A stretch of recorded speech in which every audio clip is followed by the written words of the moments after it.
Of course, there is a lot we need to talk about, but we can't talk about everything, as you know.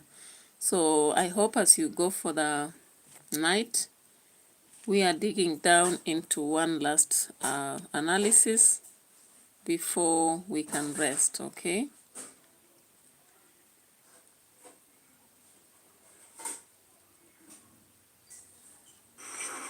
Senator Sifuna. Yeah, so of course yesterday you saw us asking a lot of questions about the jobs in Qatar, Saudi Arabia, and so many other places. And unfortunately today, I don't know whether our questions have actually incited the media to pick up the stories and do some research. There is some popping information about the suffrage of some Kenyans in Arabic countries. Now, when we talk about this, some people feel so annoyed and they begin saying, why did people go? Now, remember, when we keep asking why people go to the Arabic nations, we must ask ourselves, do they have jobs in Kenya? Yeah, beyond any reasonable doubt, you may say that you may not think about it, but you can wear the shoes of these people. Actually finishing college, then you hustle around, you don't have a job, or you are working as a maid in Kenya, but the pay is too low to cover for your needs.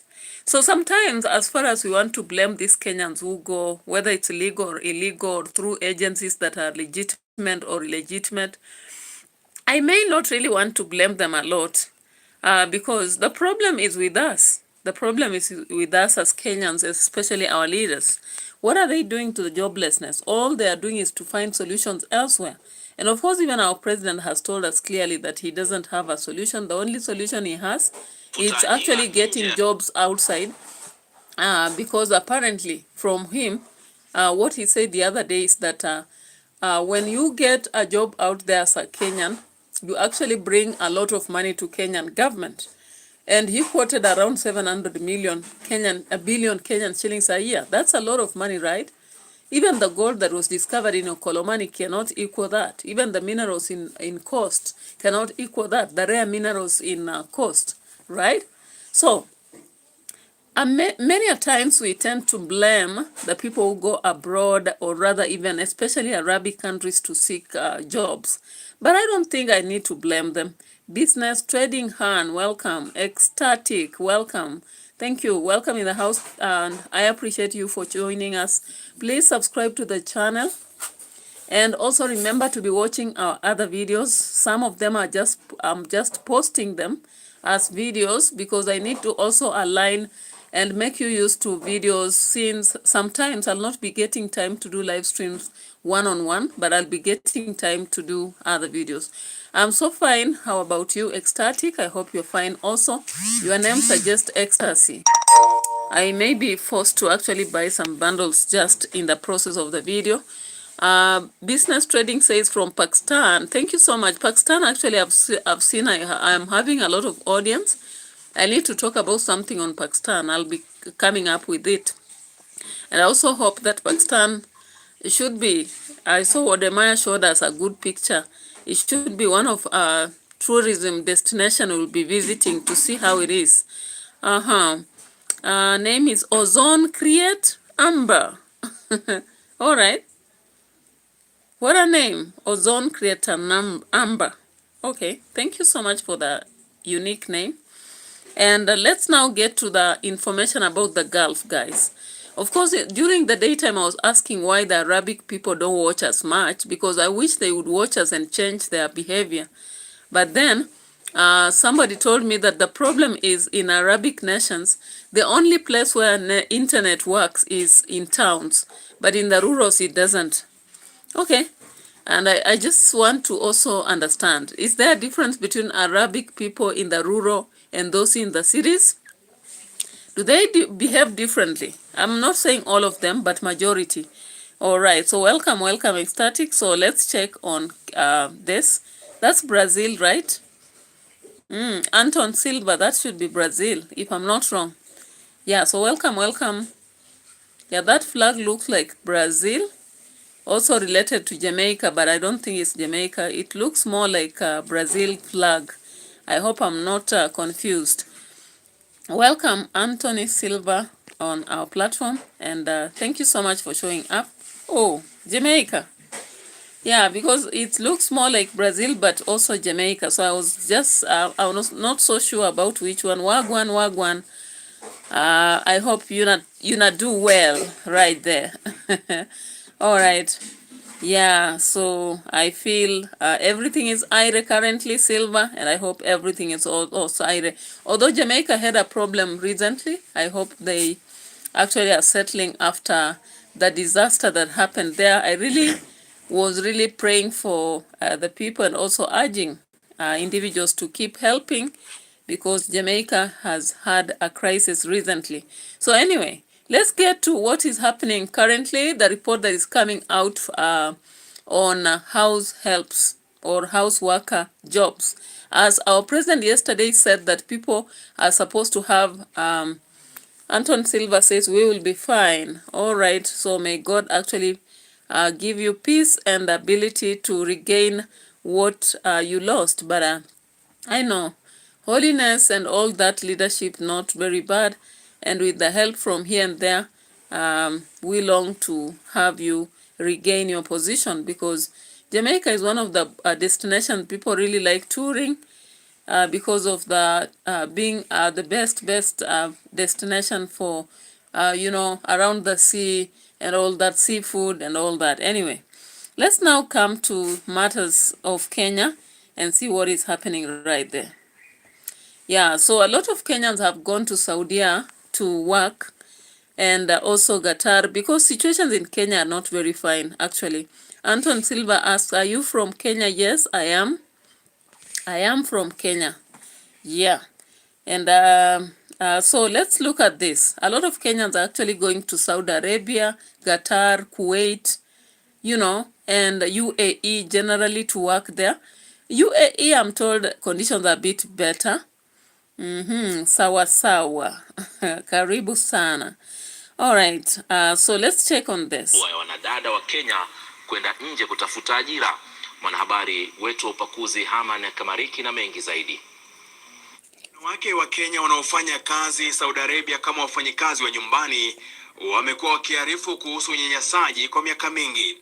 Kenya si mara moja au mara mbili imepokea miili ya wanawake walioenda kutafuta riziki wakarejea wakiwa maiti. Alafu akaanza kunisodo na yule baba wa nyumba. Alipomaliza wanaeleza kuwa stakabadhi zao huwa maajiri wao wanapofika huko Saudi Arabia, na hivyo sasa huwa vigumu kwao kujinasua. Nilipokonywa passports, so sina identification yoyote huko, yani niko tu ndani kama vile mfungwa, unafanya tu kazi hivyo. Uchunguzi wa New York Times unaonyesha kuwa Rais William Ruto na serikali yake All right, so it's unfortunate actually that a lot of Kenyans go to Saudi Arabia and Qatar, Kuwait and all those places in Arabia. Thank you for our flag. Kenya ni home. Oh, so wewe ni Mkenya lakini umeenda Jamaica kazi ama? All right. All right, Jamaica is one of the best places to be. Yeah, so guys, people come from Kenya to very different places. Kenyans are in India, they are in Arab, they are in UK, they are in Japan, they are in Jamaica, they are in China, they are in so many different places. And it actually pains me that some of the people went to, especially Arabic nations, are suffering a great deal. And some of them have to come back in caskets. For example, when they go to Saudi or Qatar. I don't know why it happens. Does it happen that people in Saudi Arabia and Qatar look at us as slaves, or why is it that most of our people go there and they come back in caskets? Or they go and come back when they have very complicated illnesses that they cannot treat. Unfortunately, now our president is signing more contracts to take more Kenyans there. And of course, I did a very long video yesterday on this. Today, I'll not talk a lot, but it's unfortunate. I live in NYC here. They are here too. Oh, Kenyans in NYC? Okay. Yeah, Kenyans have lived in so many places, actually. To say the truth. You will go to Tanzania, you'll find them. Uganda, you'll find them. Somebody said that even when you go to Israel, the people will sell you handkerchiefs are from Kenya, handkerchiefs. You go to, I don't know, somebody said that you go to UAE, you find them in airports. You go to Sudan, you'll still find them there. Kenyans are people who can live anywhere, they survive, because the situations back at home are very harsh. Like finding a job here, it's a bit tasky. And most of us are not actually having practical hands-on tasks. Unfortunately, our education system has made it that we normally learn skills, theory and what have you. But we don't have many skills that do with practical. So we are unable, for example, to make things in our country and just do business. Because for you to serve in greatly in business, you need to learn hands-on things. But it's unfortunate. Anton Silva says, my first hearing this, they are sweet people. Who are sweet people? The Arabic people? Really? I hope they are, because the experience from many documentaries, historical, tells us, or rather shows us, many people going to Arabia and also Kuwait and Qatar and coming back in caskets. UAE people are different than the Dubai. I don't know. I don't know what makes that difference. But when people come from Kenya to go work in Dubai, or also work in, in Qatar, in which country, Dubai, they come back safely. But when Kenyans go to Qatar or Saudi Arabia, they are treated as slaves. And especially our domestic workers, sometimes they are raped. They are also sodomized. As you can see, one of them is testifying right there. And through that process, some of them are even shot. And once they die, they are dismissed as having conducted suicide. And also there are those who come back with illnesses that are not known, like very mysterious diseases someone cannot understand. And it becomes, oh, I was talking about Kenyans. Oh, yeah. Yeah, Kenyans are very nice people. They adapt everywhere. They are also hardworking. But unfortunately, we don't have hands-on skills. A lot of us don't have hands-on skills. Like, let's say, making a phone, making a radio, making a watch from zero to something. We don't have that ability. Even assembling of vehicles, of course, it's just starting to happen, but it has not been enhanced so much. Shadow X dropped for hello. So let me say hello. All right. So now let's check on this once more. All right here. Uhusiano wa karibu na sekta ya ajira ya wafanyikazi wa nyumbani Saudi Arabia. Wanasiasa wakiwemo familia ya Rais Ruto wanapata faida kupitia kampuni za bima. Nafasi za ajira hugawanywa kama vivutio vya kisiasa na kubadilisha ndoto za wanawake kuwa biashara kwa wenye nguvu. Watoto wetu wamekufia Saudi Arabia wengi sana. Watoto wetu wameacha watoto wengi sana mayatima. Ripoti rasmi zimekuwa zikitoa tahadhari kwa miaka zikisema wafanyikazi wa Kenya hawajalindwa vyema. Bunge lilipendekeza mafunzo ya muda, lakini serikali ya Ruto ilipunguza masharti. Ikapunguza mafunzo kutoka siku 26 hadi 14 tu. Hatua hii ikinufaisha mawakala wanao. All right, so of course, I did a documentary on this yesterday. I didn't know that this would come out again in news. Canada Prospect, hello, welcome. Welcome to the platform. Of course, today I just did 2 lives, plus I've posted 2 videos. I hope you'll be checking on them. I've realized that YouTube pays better on videos than a live stream.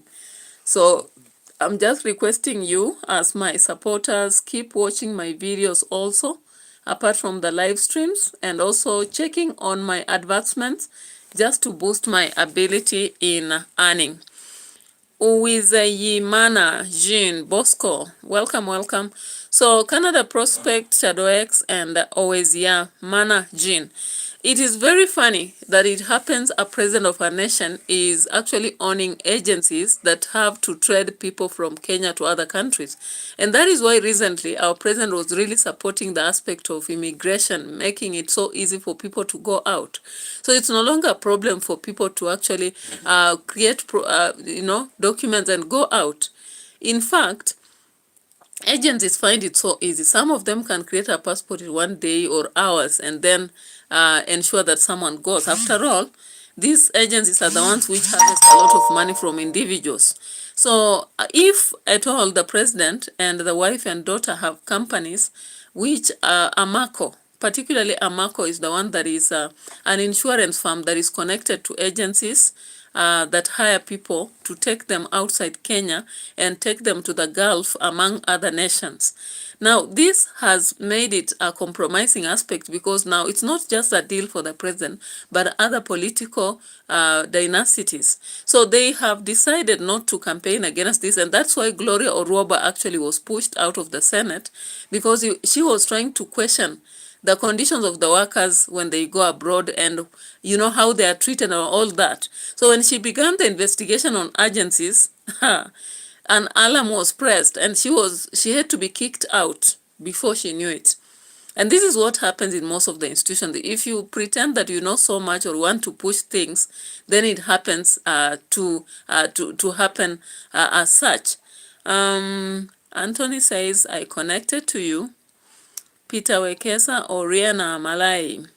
Yeah, Canadian prospect is a real situation, conflict of interest, and then now it creates very malicious situation because now if someone owns a company of insurance that is actually clearing the agencies before the workers go away, so they won't have to deal with the rightful treatment of workers. They cannot tighten the situations. Hello, Sister Baroon. Baroon, where are you from, Sister? Kenya is my country, and that is why I'm talking about Kenya so passionately, because I understand. When people suffer from Kenya, it's like I'm losing my real people, some of them whom I know. So actually, the reality is that when you look at Musalia Mudavadi, you look at Alfred Mutua, you look at the family of the president and many other politicians, they know what is happening.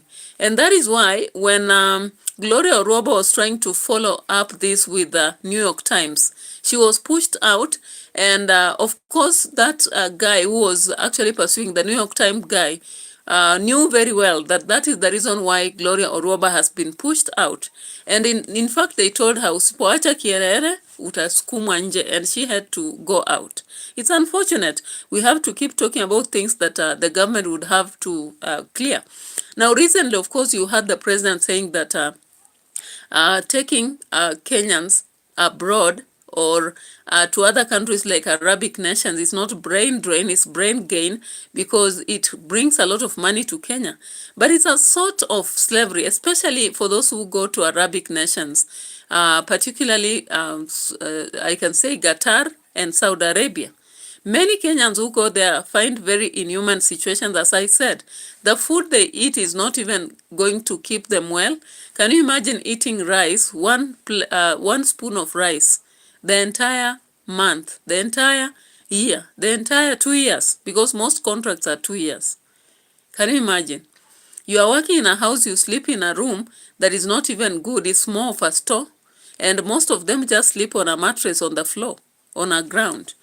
And then they have to work from sometimes as early as 5 and then sleep as late as, 12 in the midnight. And sometimes something happens bad to you, they don't care. You are sick, you are only given, even Panadol is not given to you. They just laugh at you. All right?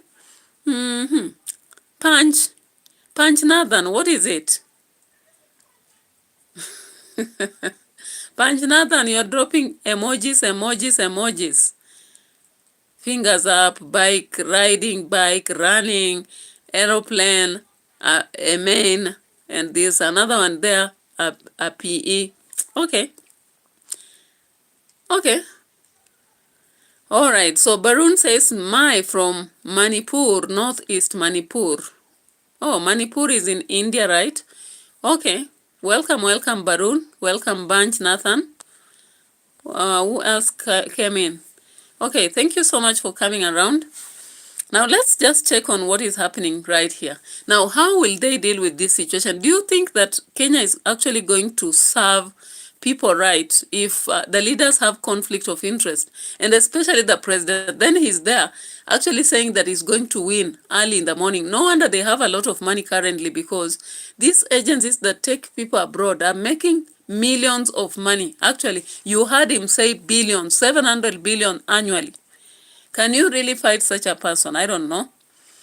But people don't want to fear, right? Hii na kuacha wasichana wetu tabani. Nilichukua madeni yote, stress zote sistangu ananipatia na zimebanga. Sometimes I even lie to my mom. Wafanyikazi wa nyumbani kutoka Kenya wanapata takriban mshahara wa shilingi 30,000 kwa mwezi. Wakati wenzao kutoka Ufilipino wakipewa karibu shilingi 50,000 na wanakinga na msaada wa dharura ambao wanawake wa Kenya hawana. Listening to the victims, the agents, Kenyan government officials and Saudi government officials, it is very clear to me that the problems that Kenyans are facing in Saudi Arabia actually do not start here, but start at home. Mimi hata Saudi ukaniambia nirudi siwezi. Siwezi, life uko ni ngumu. You see? Now, some people actually who have faced it at the toughest moment possible, they swear that they would wish actually to go to places like maybe UAE or let's say, generally we are talking about Oman, or they go to, which other country is this? So they would rather go to other places and not Saudi Arabia or Qatar. And some of them have faced a lot of serious diseases because of the conditions in Saudi and Qatar. And I don't know. I wish that Alfred Mutua, who is in charge of protection of the social workers, would actually be straight. And the president also. Why are they forming other contracts with these countries that still have problems with how they treat the workers? If only they cut links with those nations, maybe they learn how to treat Kenyans better. Why should they pay people from Philippines 50,000 Kenyan shillings, and those coming from Kenya 30,000 Kenyan shillings, yet the work they do is equal? The people from Philippines have better terms and conditions just because their nation care. Even Museveni's people are treated better, you know, and others. Anyway, so people are sold for profit. They are sold for profit. That is what the president told us yesterday.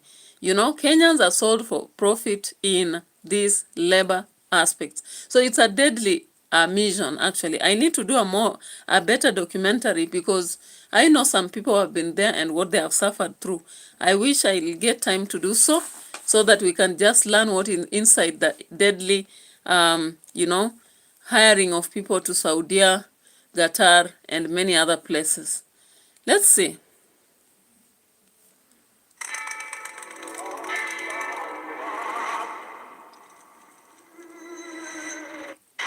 The reports were piling in, and each one felt heavier than the last. Kenyan women, mostly young, hopeful, and desperate for opportunity. Unafanya vitu kama hiyo pia una risk job yako. Siongee tu na mimi.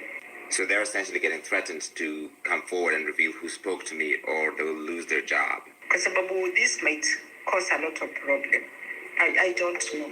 Ukishaingia kwa government, mimi the best I can do ni kuhakikisha wewe umetuma hii message, I'll bring you back.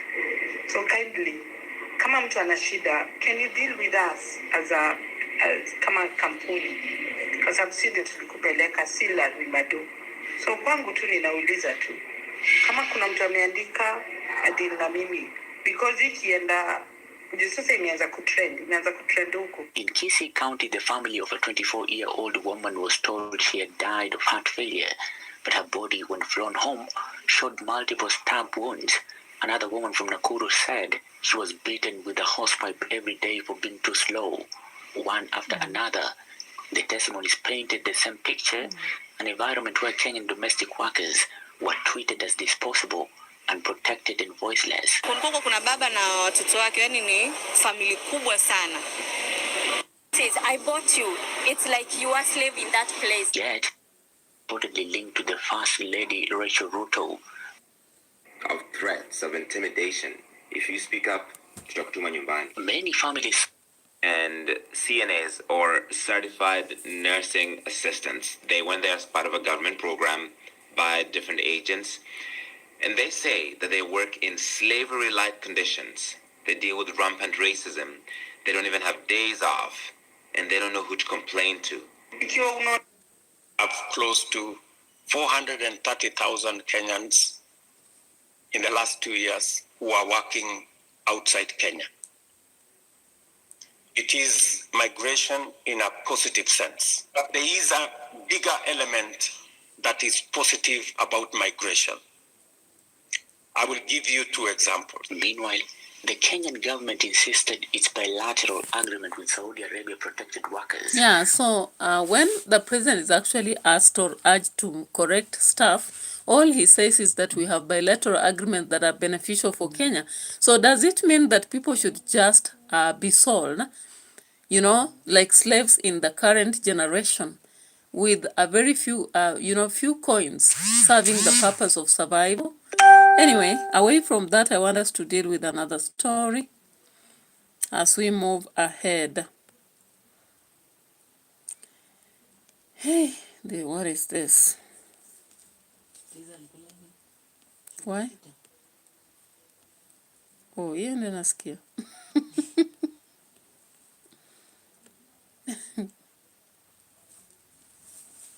Ayakon is here. Canadian Prospect says that they have conflict of interest because they are involved in profit business. Pancha says kindly request reply. What is that? Who was in prison? What are you saying, Panch Nathan? Not very clear. You know, sometimes people come with questions that are not related to the content I'm delivering, and it becomes very difficult to answer them because when I'm focusing on a different topic, how do I begin answering very different questions? It becomes very difficult for me. Panch Nathan, I don't understand your question because I'm not actually dealing with what you are asking. So there is also a problem with the Hustler Fund. If you have heard it, Hustler Fund is a fund that was actually introduced immediately the government of William Ruto came in handy. And of course, this is kind of a loaning condition that the president brought in place. And it was a promise to the to many people actually that time. And this promise was then introduced to Kenyans, borrowing some money in what we call Hustler Fund and returning. Now today there were questions surrounding Hustler Fund, and I saw a video here. I want to play it before I come to this other one. Just give me some few minutes to check for something. Where is this? You know, that's a business again, and I hear it's connected to Syrian Bank again. Our president has shares in that bank. Even if you are so greedy, that greed is just too much, right? Too much. But let me check to this Hustler Fund thing. Now, away from politics, members of the National Assembly Special Funds Accounts Committee have raised concern over possible loss of over 6 billion shillings Hustler Fund money, which they say has not been repaid by the borrowers. Speaking during a meeting with the Chief Executive Office of the fund, Henry Tanui, the MPs have called for a probe into the funds. The CEO, however, dismissed the claims of any loss of funds. So up to now, we don't know whether money is lost. We don't know whether money has been stolen. But we just know we need to audit to know, is the money there, is it safe? So these documents will help us make a ruling whether Hustler Fund is competent or incompetent in its functions. The CEO has confirmed they have already received 14 billion from Treasury, from Exchequer, and only 1.4 is revolving. You can mathematically say over 12 billion is already. Borrowed is not my story. So money lost is what is stolen according to my understanding. But the money is borrowed, is in people's hands, and some of these are your consequences. What I've done so far is I'm putting up a collection strategy. Okay, guys. That is another problem in Kenya. The Hustler Fund actually is indicated to have lost 8 billion. Mark my words, 8 billion has been lost. And yet our president goes to an interview in Al Jazeera and says our Kenya is rosy, everything is fine, we are doing well, we are actually having stocks improving, we are having the dollar increasing, we are having education promoted, we are having health done. You know, it's all a dream. You know, hallucination, we call it. And that is why currently the elections have become battlefield, because they are so afraid because of the failures that have been happening. They know. Citizens are now aware of what is happening. And that is why they even are trying to fight signals of, the other time they were fighting signals, now they are introducing the cybercrime law so that they prevent people from sharing what is what is known out there. Rajeswari, what are you asking? What's going on here? What's going on where? Because I'm sharing what's happening in my country and analyzing which place. This is Kenya, guys. And let's focus, please. It seems some people are not paying attention. But anyway, Rajeswari says from India, welcome, welcome. I have a lot of audience from India and I really appreciate.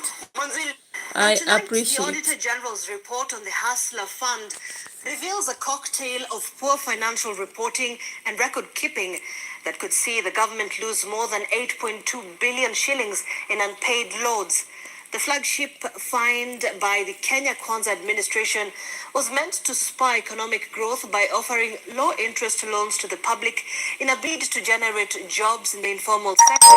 However, as NTV's Bridget Sangana reports, the 2022-2023 audit of the Hustler Fund gaps in its management. All right, so of course you saw that already. The loss of 8.2 billion in 2 years is a lot of money, right?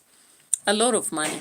I don't know how we'll do to actually recollect this, but I think it's a very big loss that might be so hard to reconnect. Anyway, now let's come back to Obina. But before Obina, there's something I wanted to show. That is the time people actually promised the wheelbarrow, the agenda, because of course tomorrow is a day to assess what has been done actually in the 4 years of performance by the government. Now let's check on that. Let's check on that, then we come back to Obina. Tangazo kama mabadiliko makubwa kwa taifa la Hustler. Sasa ajenda hiyo inaonekana kuterereka. Kile kilichouzwa kama suluhu kwa mama mboga, waendesha bodaboda pamoja na wapambanaji wadogo, sasa kinayeyuka na kubadilika kuwa mzunguko wa madeni, matarajio ambayo yaliyopotea na vile vile ndoto zilizowekwa kando. Je, Rais William Ruto ametimiza au ameharibu? Mwanahabari Vera Mora anachunguza rekodi ya miaka mitatu ya Rais William Ruto kutoka kwa mafanikio, makosa hadi zilizoko katika njia panda wakati anapojiandaa kutoa hotuba ya taifa hapo kesho. Rais anapojitayarisha kuhutubia taifa Alhamisi, Wakenya wengi wakiwemo mama mboga, waendesha bodaboda, wakulima wadogo na wapambanaji kwa ujumla, yani walengwa wa agenda ya bottom up, bado wanasubiri serikali itimize ahadi zake. Tulikubaliana mambo ya bottom up. Wale wako chini tuwainue, ndio sisi wote tuishi kama ndugu. Tulikuwa tuna matarajio kubwa sana, lakini mpaka saa hii ile pesa watu walikuwa nayo ni kama imetoka kwa mfuko. Ndio watu wapoka Juma na ndio hivi. Sasa kusema walisema, lakini matendo bado hatujaona sisi. Upatikanaji wa mikopo nafuu ilikuwa ahadi kuu katika manifesto ya Kenya Kwanza, Hustler Fund, ambayo hapo awali ilihusishwa na mapinduzi ya kifedha. Sasa inazongwa na zaidi ya shilingi bilioni 6 za mikopo isiyolipwa. Tutakuwa na ICT hub. Miaka mitatu baadaye, uchumi wa kidijitali haujaanza. Na mtu ya kiosk na watu wa boda wapata pesa ya kuinua biashara yao.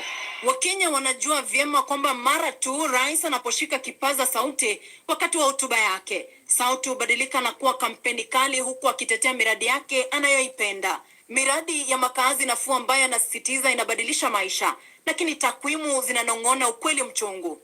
Kwani matozo ya ushuru ya makazi kutoka kwa mishahara yanahisiwa na wengi kama kodi bila maelezo. Na kabla nisahau, gharama ya maisha imekuwa mzigo mkubwa kwa Wakenya wengi, ilhali serikali imezidisha mikutano ya barabarani kote nchini, ikipangwa kama ziara ya vijana na uwezeshaji kiuchumi. Mamilioni ya shilingi yanatumika kila kituo kwa mbwembwe na sherehe. Hivi karibuni familia bado zinaendelea kutafuta wapendwa wao waliopotea kwa miezi kadhaa, huku nyingine zikibeba majeraha ya kupoteza wapendwa wao. Rais, ulikuwa umeahidi bila kusahau. All right, so that's an analysis of the failures and successes of the president. And of course, much of it is failures. I don't know. Recently, the president was saying he has scored 8 out of 10. But for me, I said he has scored 3 out of 10. Because, of course, he has done the housing as he promised. But it's really paining the pocket of the worker. Health has not worked, even as they say and promise and say. We cannot see. Education has not done it. Maybe some roads and markets have been constructed, but there's a lot that remains to be admired. Now let's get to Obina. Of course, Obina, during the election period or the campaign period, he was the wheelbarrow lift man. Now let's look for Obina. Obina was seen clearly pushing the wheelbarrow for this guy. Thank you, Rajeswari.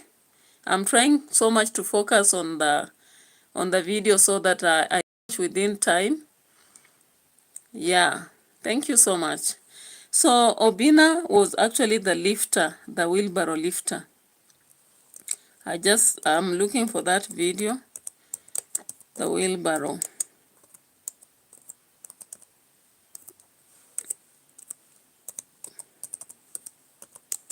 Yeah, so yeah, let's get to that video, if you can recall, where Obina was carrying William Ruto on a wheelbarrow. My goodness. Now, if you can remember, actually people reminded him of this when Shah was not working, all right? I don't know whether I'll mute that video so that you don't listen to the contents. Yeah, so that was Obina.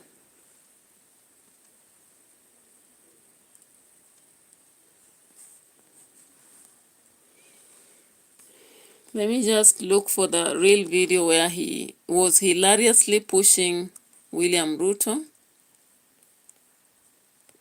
5 years ago. 5 years ago, Obina. So Obina actually was there. And if you can recall during the campaigns, so he was the one that was lifting our president on a wheelbarrow during the, thank you so much, Rajeswari. So during that time, Obina was lifting this guy during the campaigns of bottom up. So let's check on this video, guys, if you can recall.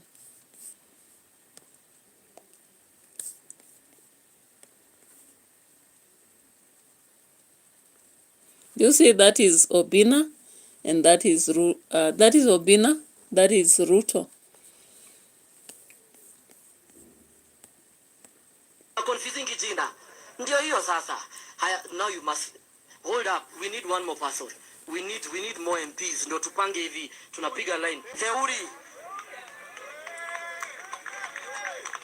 Na MP wa Lang'ata anaitwa aje? Bas. Niksoa lazima tu join. Enye tunakaa mahasla. Lakini hii, you know, they are always ready to fight us. So I think we give Madam Omanga, we give her the rake. Because wakiona na sufuria watasema, oh, unaona wamedharau wa mama, oh, sijui, oh. Uko TikTok. Bas, tumeona kule ukidance Arrow Boy. Unapiga look. Sasa mupige, watu wapige foleni hapa ni kama wana vote. Yes. His Excellency, in fact, Obina, this should be... Nanya hapa anakaa kupaka mafuta kwa nywele sana. Mkiona between Theuri na Nixo. Theuri achukue mafuta. Yeye anakaa kupiga look ya msione hivi look, tunapiga look. Sasa na Excellency, umenichafulia nguo. Utanipea washing machine, si ndio? Sasa Hapa tunaenda, lakini ile ngoma ya Moka ni Moka iko wapi?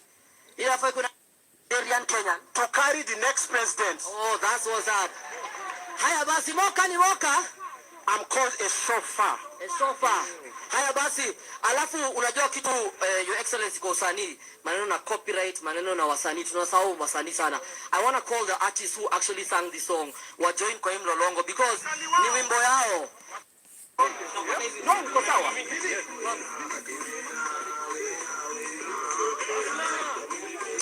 Haya DJ, uko ready? DJ lazima ianze na speech ya. So now, Your Excellency, I want to ask you to stand for 1 second. Simama hapo.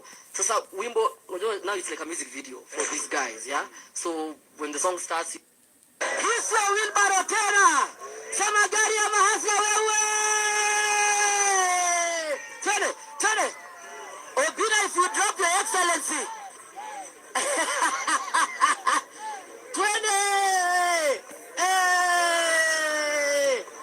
Okay, all right. All right. So that was actually what happened when the president was looking for the position of the president. He actually had to sit on a wheelbarrow and Obina carried him on the wheelbarrow. But now things have turned upside down. Obina, yesterday or rather 2 days ago, dropped a video indicating that Ruto, whom he carried on a wheelbarrow 5 years ago, actually organized his abduction. So let's come and check that video.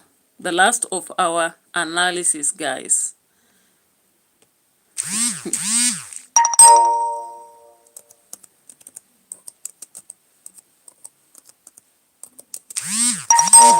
What is this now?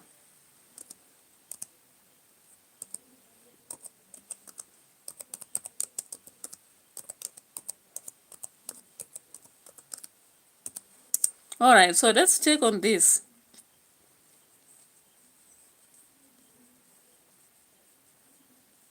There is a video I want us to check here.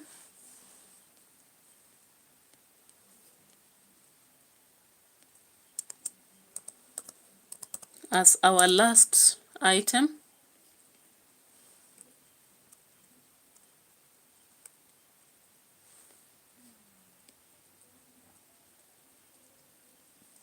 Hata. Wana analala hapo.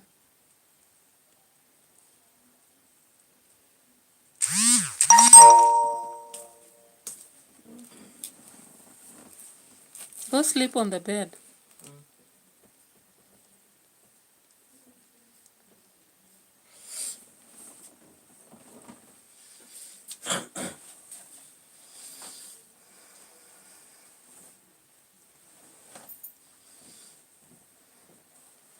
Hey guys, I'm looking for that video. Where is this?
All right, let's see this video as the final part of our video.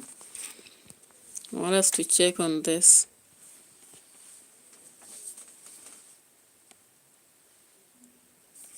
What is this now? After I interviewed Ricky G, there are some people who wanted to do me bad. The person who stopped them was the president. The person who told me was an external party that was in the same room. Same words that the president used. acheni na kijana. Sasa tukianza kupiga vijana wadogo, sasa what exactly are we doing? Wacheni kijana, hakuna kitu amefanya mbaya, wacheni afanye mambo yake. Nobody should touch him. Exact words. I was told by a very credible person. But before I was told this, I got a call from a very big media personality here, but alikuwa in their country then.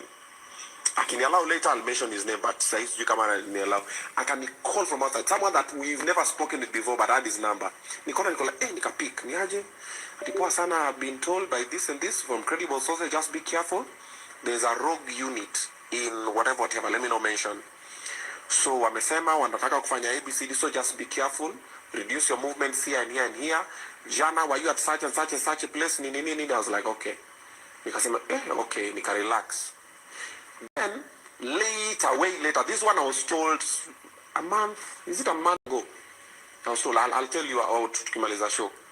So I was told about a month ago, we just met with someone, akanambia, by there's someone I wanted to meet and nika meet. Umse pia ni deep state. Akanambia, by the way, there's a time we were with the number one, this and this was happening. There was a unit that wanted to do this. Then nikasikia nani akasema hapana, wachana na kijana, if we start fighting small boys, what are we doing? Wachana na mtu asiguze, he didn't do anything wrong. If he did not say that, that's what I'm telling you. You and I were one phone call away from. So stop worrying about things we can't control. Unaona kile kitu ulisema unajanga siku moja utadedi. After interview Ricky G. Okay. So of course, possibly Oga Obina says that it's not the president who wanted to abduct him, but some rogue group under the president. So then it means if the president never talked to say that let the young boy be left, then he would have actually been abducted. So of course in this one, the president is actually saved. But now, remember Obina was the wheelbarrow lifter. Possibly that's why the president has a soft spot for him. Anyway, we hope the rogue abductors will stop that game. So thank you so much, Rajeswari. We had Canadian Prospect, Panj Nathan, Ayekon. Who else? Baru Kesa, Anton Silva, Shadows, Uizeyi Mana, Jean Bosco, Ecstatic, also known as Ozone Create Amber, among many others. So thank you so much for watching our videos. And there's some things actually we learn from whatever we show. I hope so. So every day as we actually do our videos, I hope we learn one or two things into our analysis. And I appreciate we've taken almost 50 minutes. And good night. Let's see another video. And I hope you'll be watching my other videos that I've also posted. Bye bye for now.